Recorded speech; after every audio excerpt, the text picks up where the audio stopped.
Old Delhi is a city of whispers. It's a place where ancient alleys seem to remember footsteps long after they've faded, where courtyards hold secrets longer than bloodlines, and where grand old mansions or havelis never truly sleep, even after the families inside them have turned to dust. In one such forgotten street stood Nafisa Manzel, a crumbling two-story mansion wrapped in a silence thicker than the city's smog.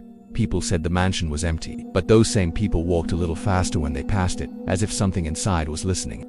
In 2014, a young man named Afaq Ansari moved into the ground floor. He was a struggling photographer, a romantic who loved old buildings, the cracks, the arches, and especially the shadows.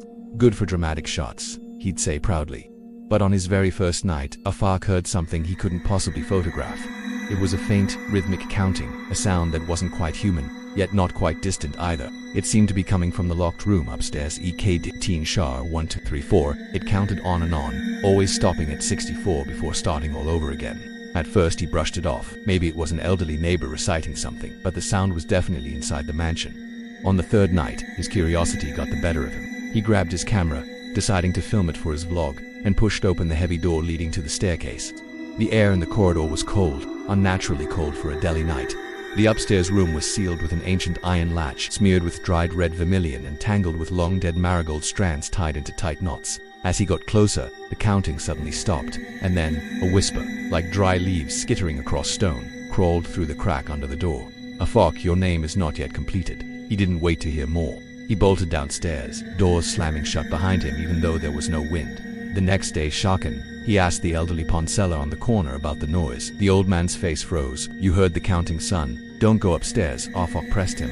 "Why? What is it?" the man replied. "Because those aren't numbers. Those are names." Afaq let out a nervous laugh. "Names? Whose names?" The vendor leaned in, his voice dropping to a whisper. "The women who were trapped there, Yakshinis, 64 of them. A sorcerer bound them to guard his treasure.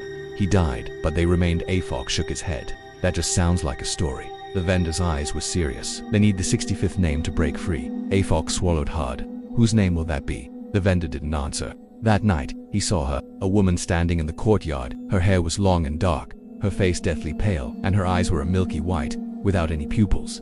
She slowly lifted a single finger and whispered into the darkness, 64 and one more. Terrified, Afaq contacted a local Maulana, a spiritual healer known for dealing with jinns and spirits. The Maulana inspected the Haveli and his face grew grim. "This is no jinn," he whispered.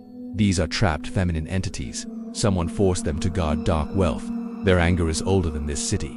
He placed protective threads around Afaq's bed, but at the stroke of midnight, the threads simply turned to ash. The counting began again. This time, one of the voices, softer and younger than the rest, started calling his name like a haunting lullaby. "Afaq, Afaq, complete us." The Maulana returned for a full exorcism. As his powerful chants filled the air, the upstairs door didn't just open, it burst from its hinges. A black, swirling mass of female silhouettes rushed out. Their hair floated as if underwater, their mouths open in silent, unending screams.